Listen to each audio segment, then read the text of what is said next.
Hey everybody, it's Vanessa. Welcome to Rather Retired. I am here this time on episode number 3 already. I know I'm shocked too, but this is episode number 3, part 1. And don't forget, if you are interested in part 2, and there are some really juicy details of my life and information, real information for you as you get on this journey, this path to decision making and living retired, or rather retired. Because I keep reminding you, I am early retired. I'm not old enough for the full, because as of 2025, you have to be 66 plus 10 months. So make sure you're really learning all about what it requires to become retired in America right now. For me, I did early retirement at 62, and I did get on into Medicare in 2024 because I turned 65. I'm still 65. And I look forward to that. Most people just say 67, but I look forward just to see if there's anything else. Did I miss anything thus far? Because I am truly accepting being retired. I enjoy learning about myself. You are not, and I'm going to really stress it, you are not going to be the same person. Think about it. One, no baby is the same person when they are in elementary school and then high school. I mean, life goes on and on and on. So you just don't know right now, but you are not going to be the same person when you get into your 60s. And I get why it is time to retire, at least for me. Now for you, you will have to make those decisions. When will be best for you to retire? And what does it mean for you? So that's where I am on this episode number 3, part 1. We're going to entitle it Lifestyle Changes. Lifestyle Changes. And because I told you, I promised you, part 2 is always going to be on Buy Me a Coffee. And that's www.buymeacoffee.com. That is a godsend for me because I closed my account with Facebook. Many different reasons. One, I had just grown out of it. I was not a person who enjoys only kind of one-way communication. I know I'm on YouTube, but I found people on YouTube do actually interact with you. I have taken YouTube activity and actually met real people, like in person, and interacted with them. And it's not just comments. You can actually see us, get to know us in real life. Whereas Facebook, that's part of the conversation we're going to have in part 2. Facebook meant reconnecting to a life that I had, one, left behind, graduated from, moved on out of that state and left that world. In other words, for me, Facebook was like going backwards, whereas YouTube made me feel like living in the present. So I jumped after 7 years of social media life. I jumped completely out of Facebook. And also, just if you know something about me, I am a very political person. I was born, in the 1950s as a black woman in the South. You are born into politics. And so when I found out recently that Meta, is that Facebook? That the guy who started it decided to end all of his DEI programs. Well, for me, there are words I could say to him, but in general, I use one word and I mean it and stand by it. That means he's just racist. That's all that is. And so I have no regret of leaving Facebook. And it was what behind me anyway. That life had come and gone and it's over. So we can talk on part 2 on buymeacoffee.com because I needed to address that issue too. Lifestyle changes included social media changes in my life and how I interact in social media. Okay, so today, part 3, this is episode 3 rather. And I get nervous. I get so, ooh, I'm excited. That's all. I know a lot of people, I watch their retirement videos and it's all serious. This is how much money you need. This is where you have to live. Now I'm homeless. Now I'm living in a van. Oh, I was fired at this age. It's like so much on their shoulders. I'm grateful because maybe I'm just naive and not old enough to know how serious life is, or even might be for me. But I will tell you, you will change. You are not the person you were as a young person. This is a process part of your life, and you have to go through it. You must go through it if you're alive and well. You have to address that question. I did it in episode 1. I told you, you have to know why it's time to retire. And then in episode number 2, you have to know how are you going to get it done and what will it look like for you. Well, this is 3. You will change your lifestyle. And these changes, I'm going to reveal to you the roller coaster of changing your lifestyle. So let's get started. Now, I hope you're subscribing to the channel, telling your friends and family that, she is really just putting it on the line. And I'm not trying to scare you, and I'm not the official Social Security person or government.gov or Medicare.gov or healthcare.gov. I am just a human being living her life at 65. And I'm a Black female, very proud to be who I am, and I face life head on. I didn't have a choice in birth. So I guess I've just never been afraid to live my life. And let me tell you about that lifestyle change you're going to have to make. Starting with, and I keep all my notes. If you know anything about me, I always have my notes. So I start with part 1 and A. You ready? It was called, or it is called, Revisiting the Past. Okay, here we go. When I arrived home back here in Georgia, after living in 8 different states and accomplishing so many parts of my life. I know these keep falling. I can't help it. They aren't like tight enough, I guess you could say. I tell you, I don't like them anyway. And I'm going to get me some new ones. So I just kind of wear them, but I feel them falling. With that said, I arrived back here thinking, do you really want to revisit the past? You have lived your life that way. And here it is, life is forcing you to go back this way.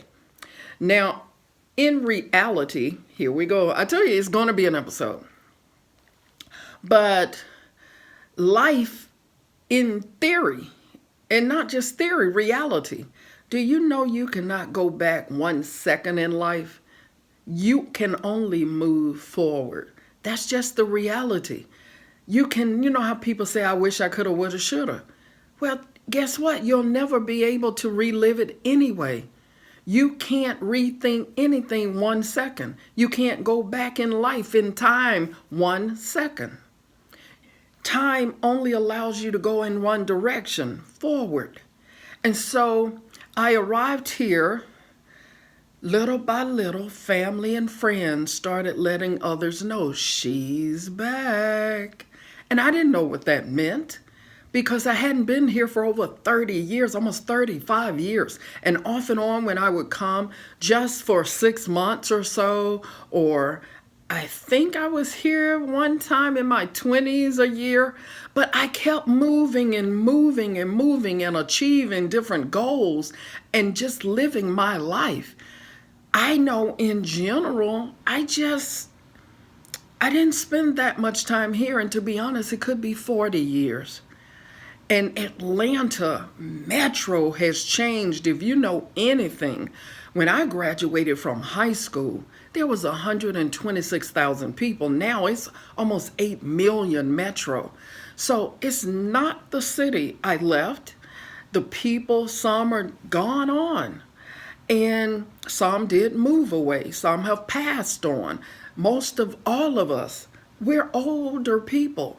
I don't know their life. They don't know my life. So I had to start asking myself, yes, you're back, but what are you back to? You physically, literally cannot go back to high school. So is it of value to reconnect to the people who stayed here?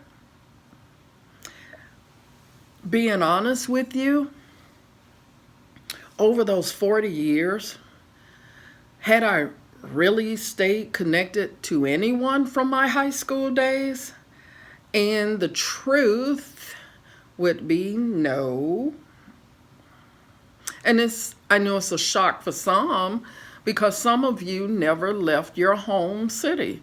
You went to high school and you stayed in the city, and that's where you are. And some of you left for a minute or two and then you went back. Some of you, by coincidence, married someone from that city or that town or that county, And so you find yourself in familiar ground with familiar community members. Not me. I was totally away from this place. So coming back in my lifestyle, I had to first ask, can I even have anything close to my existing lifestyle in this town?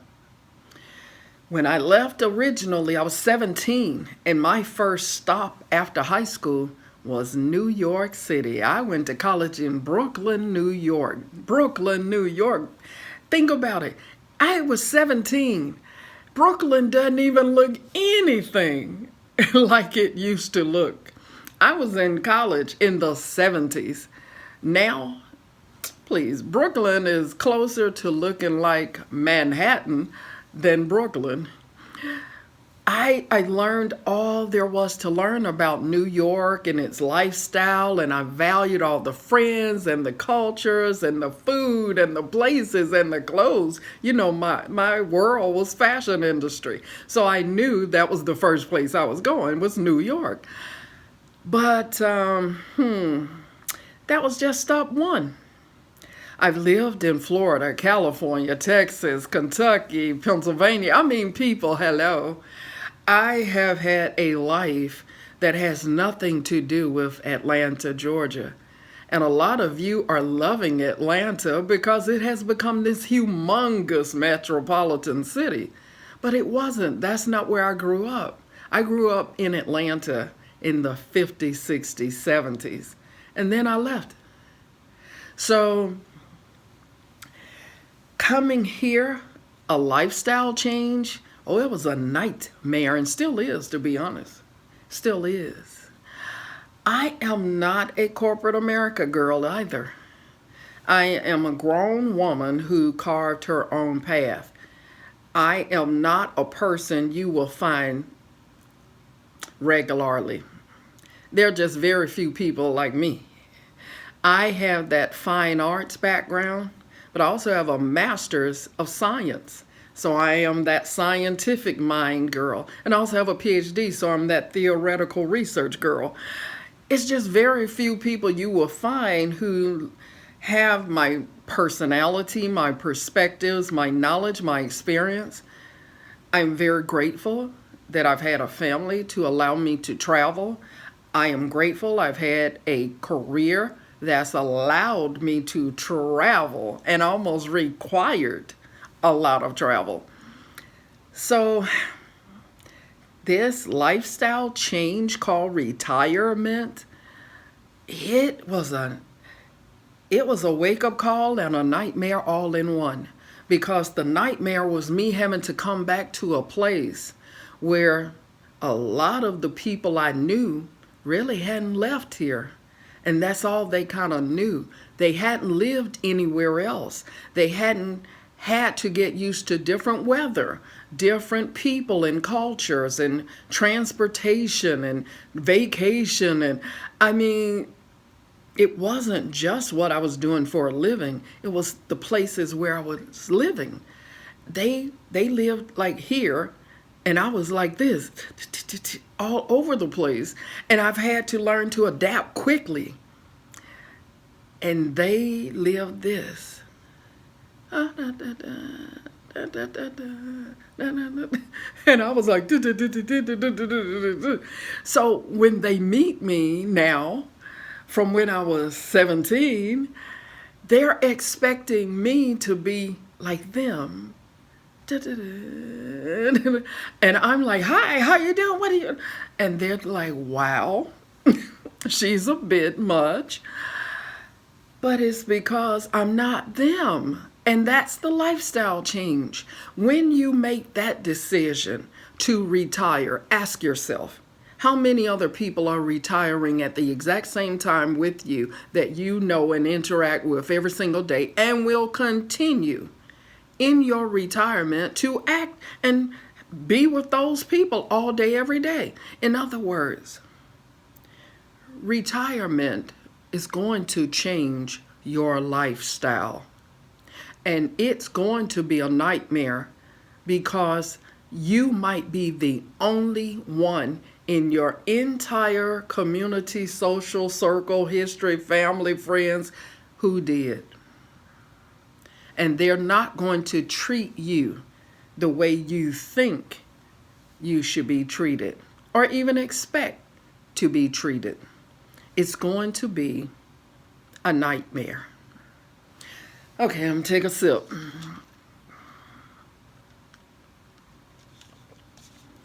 I would say, for me, first and foremost, reality check. Not just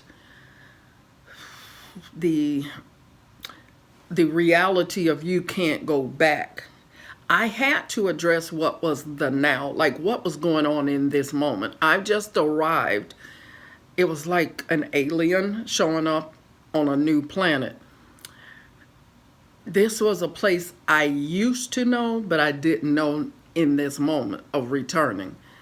So for you, you have to ask yourself, how do you begin to accept this new lifestyle change? Because it's inevitable. You have to accept it. And ultimately, you're going to have to live in it. Whatever is going on, you're going to have to accept it and maneuver it. So for me, it was, let's start with people, then we'll go places and things, right? Like nouns. So the people. For me, I had not been around my family in quite some time. And for some people, I hadn't been around them since I was in high school. I hadn't lived with them. So I didn't know their journey. I didn't know their friends and families, you know. It's still strange for me. It's still very difficult because their life and belief systems are not mine. And that's been a nightmare for me. It's been very difficult. I tell you something else.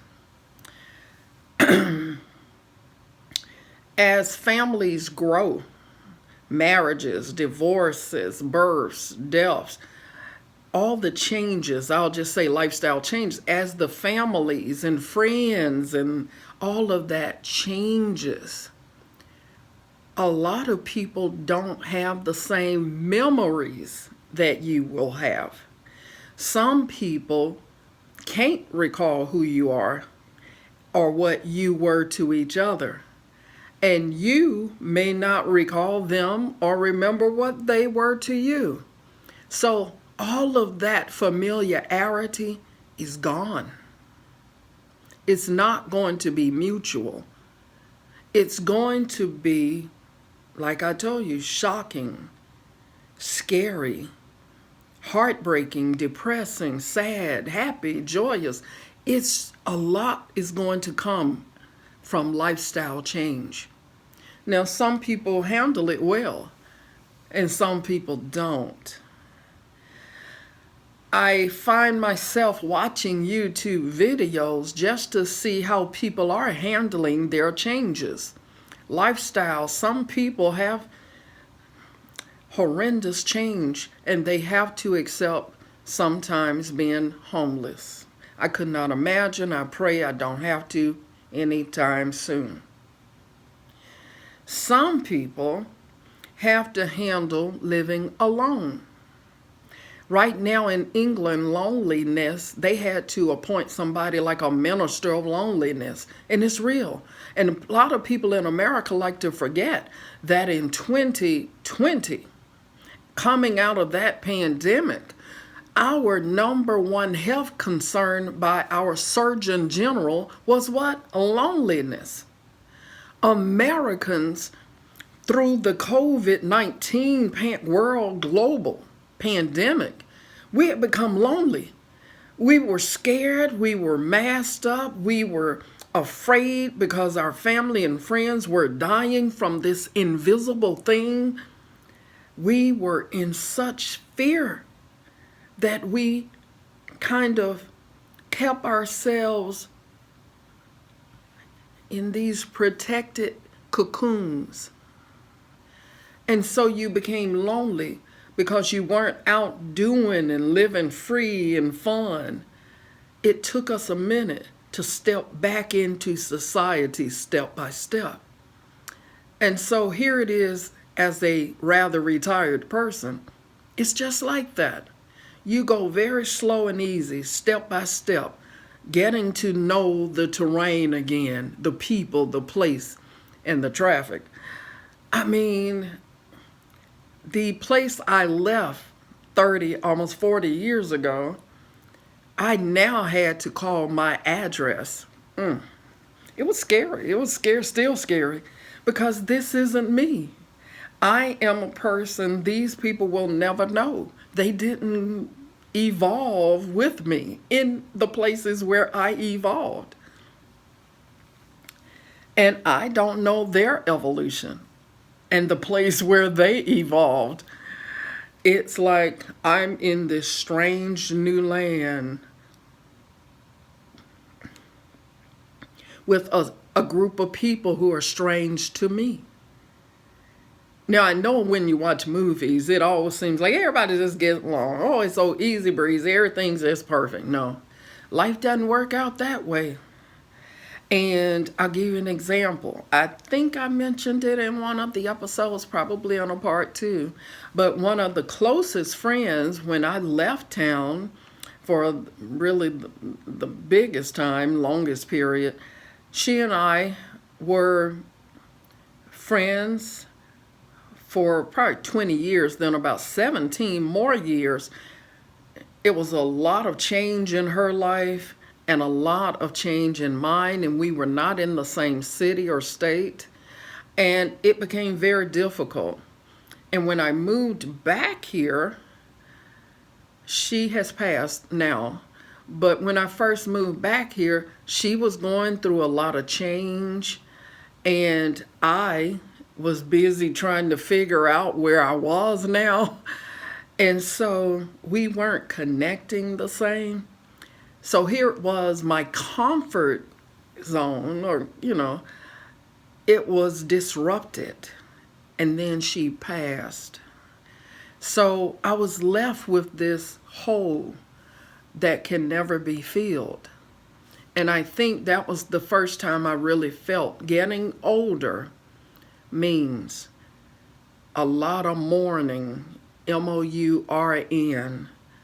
That mourning, that ing, active verb, is real. You start losing parts of yourself, your history, and being back in a place where I was born and lived and raised.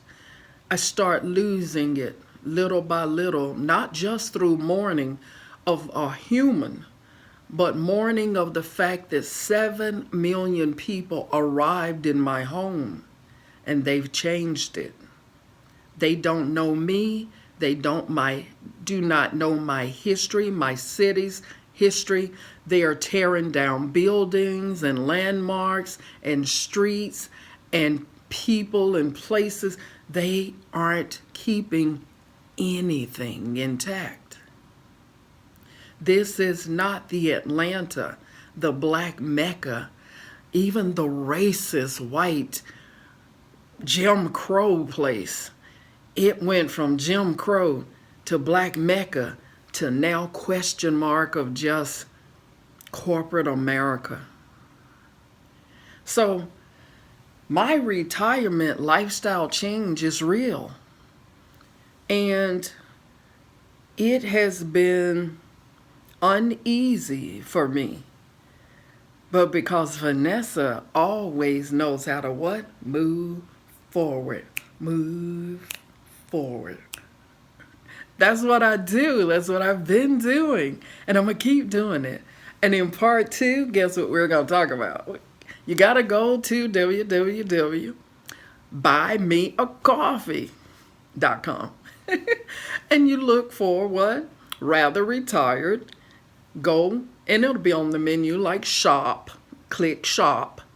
Under shop, you will see products. And the products you're going to look for would be what? Episode number 3, part 2. Look at all of the part 2s because that's where I put them.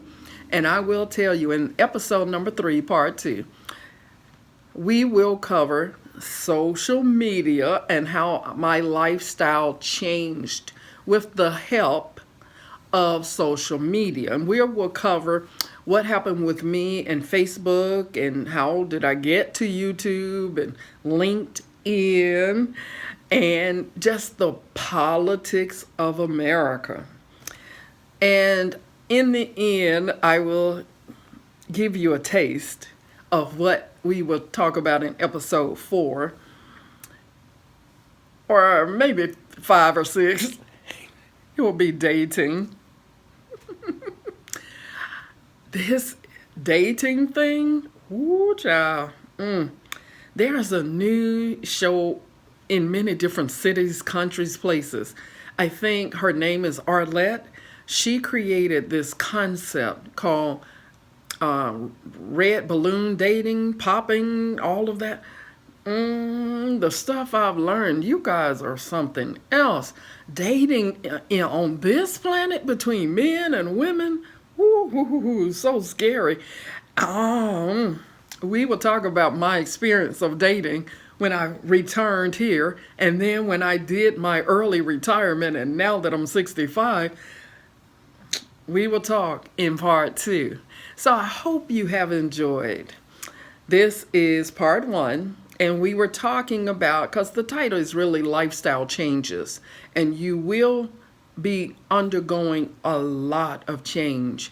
And you have to get ready for this change because you still are alive and you're retired and you want it to be retired. Remember, you have to get to that decision and you make it happen and you're going to create a new life. It is not your 20s, not your 30s, not your 40s, not your 50s.